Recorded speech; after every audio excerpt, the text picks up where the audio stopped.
Postman Pat, to the rescue. The day had started cloudy in Greendale, but as Pat set out along the valley on the way to the village post office, the sun began to come out. Pat's red van went twisting and turning along the windy roads.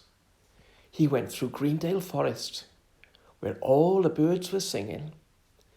He went round the sharp corner by Garner Hall, then put his brakes on hard. There was a big van, almost blocking the road. It was Sam's mobile shop. "It's going to be a tight squeeze," said Pat. He drove on the grass at the edge of the road.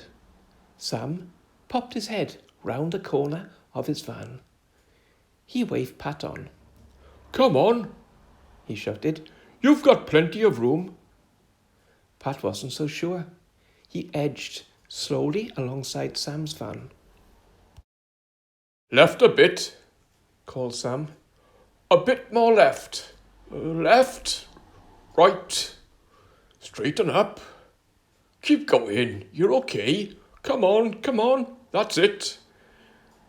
Pat stopped by Sam's van and opened his window. "Hello, Sam," he said. "Thanks for seeing me through. Could you give Miss Atkinson her letters, please?" "Right-o, Pat. Mind how you go. Cheerio." Sam went off with Mrs. Atkinson's letters and groceries. Pat tried to drive away, but the van didn't move. "Oh dear," said Pat, putting his head out of the window. He could see the wheel whizzing round and sinking down into the muddy ground. "I think we're stuck." He revved the engine again, but the wheel just went deeper in. "Now we are stuck. It's all that rain. It's made the ground boggy." Sam came back. "Hello, Pat. Still here?" "Yes, I am," said Pat. "I'm stuck." "Don't worry," said Sam. "I'll give Pete Fogg a shout as I go past. He can tow you out with his tractor." "Thanks, Sam. Cheerio." Pat sat on the wall to wait for Peter Fogg to come. Up on the hillside, he could see Alf and Dorothy Thompson busy with their haymaking. He could see the sheep and their lambs running and skipping in the green fields by the river. Peter came at last. Pat was glad to see him. "Hello, Peter," he said. "Can you tow me out, please? My van's stuck in the mud."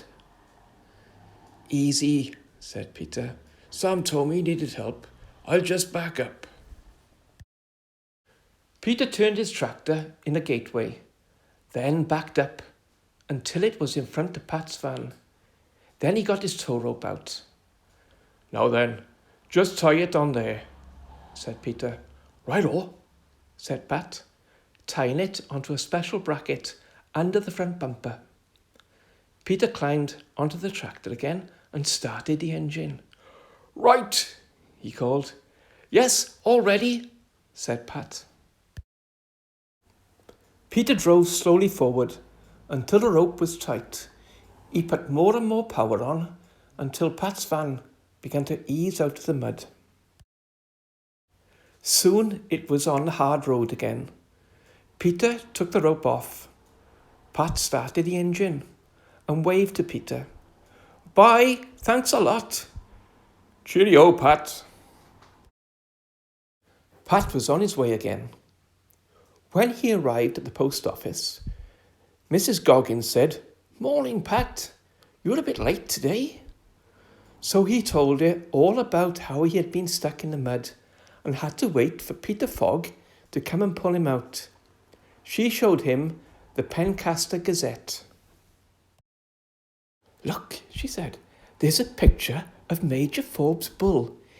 It's won first prize in the county show. Isn't it a magnificent beast? Have you seen it?" "No," said Pat. "I don't think I want to either." There's a letter for the Major, so you might meet the bull. Better keep a sharp lookout. I'd run a mile if I saw it, said Pat. Cheerio! Pat hadn't gone far when he saw Ted Glen waving to him to stop. Some fool's left the gate open, he said when Pat stopped. I'll bet it's those campers. The sheep have got into the clover field. It'll kill them if they eat too much. Can you give me a hand to drive them out? Yes, of course I will, said Pat. I used to work on a farm when I was a lad. Have they gone far then? You can see them up there. They have spread out a bit. We'd better get after them. The sheep had spread across the hillside, busily munching the clover that was so bad for them. You go that way, I go this, said Ted. Right, said Pat. What a time they had, catching those naughty sheep.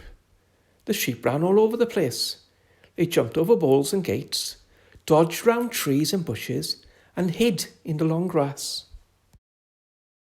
By the time Pat and Ted had chased them back into their own field and closed the gate, they were both hot and out of breath. Phew, that was warm work, said Ted. What's that funny noise? Said Pat. Hey up, it's that bull, shouted Ted. Run! They ran all down the steep hill and jumped over the wall at the bottom. Ted said, ouch, as he landed with a thump on the grass at the side of the road. What's up, Ted? Said Pat. Ted could not stand up, and his legs seemed to be twisted. It's my uncle, said Ted. By gum, it does hurt. Ouch! I can't get up. I think it's broken. Now what are we going to do? Said Pat. You can't sit here till it gets better. I'd better go and get Dr. Gilbertson from the village. Won't be long. Pat drove away in his van to Dr. Gilbertson's house. He gave the doctor her letters. Then he told her about Ted's broken ankle. Oh dear, my car's in Pencaster being serviced, said Dr. Gilbertson. Then I'll take you in my van, said Pat.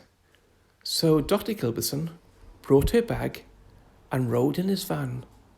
She sat in Jessie's place, with Jess on her knee. Ted was so glad to see the doctor. She soon bandaged his ankle up, with quite a bit of oohing and ohing from Ted. It wasn't broken, just badly sprained. Try not to put too much weight on it now, said the doctor. Pat's walking stick came in handy to help Ted to hobble to the van. Thanks, Pat, said Ted. You'll have to ride amongst the letters, said Pat. Easy now. Ted climbed into the back. Jess rode back again on Dr. Gilbertson's knee. They took the doctor home. Then he took Ted home. Ted was glad to get home. You all right now? Said Pat. I'll manage, said Ted. Thanks for helping. Cheerio. Bye. Pat was on his way again. He still had lots of letters and parcels to deliver. He met Alf and Dorothy along the road on their tractor. Hello, Alf, said Pat. Hello, Pat, said Alf. Thanks for getting the sheep back. It's the same thing every year. Gates left open all over. We'll have to have a word with them campers, won't we, Dot? Pat went on his way. What a morning, Jess. Rounding sheep up, dodging a bull, fetching a doctor, and now we're late with all his post. We'll have to get a move on this afternoon.